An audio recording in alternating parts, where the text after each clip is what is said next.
Jennifer and Jared, committee meetings and sessions start back up again next week here on Capitol Square. And so I went one-on-one with both Republican and Democratic Senate leaders to find out what they want to get done this fall. There's a number of other criminal justice reform bills we've been working on. Ending the death penalty. Differing priorities for Senate President Matt Huffman and Senate Minority Leader Nikki Antonio.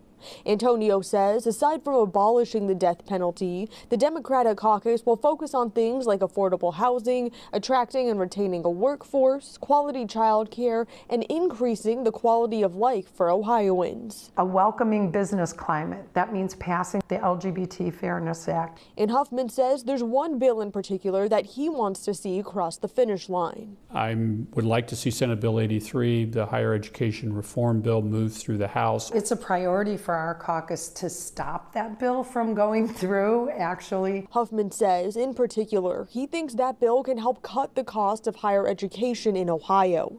He points to colleges like Purdue University, which he says cuts cost each year so they can avoid hiking tuition.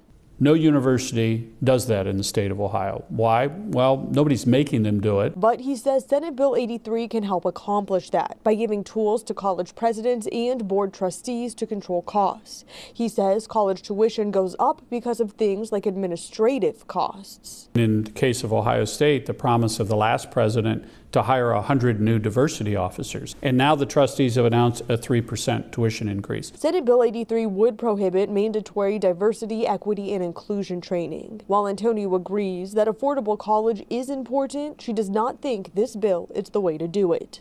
I do not see any elements in that bill, as I'm aware of it, that really adds to the quality of higher ed.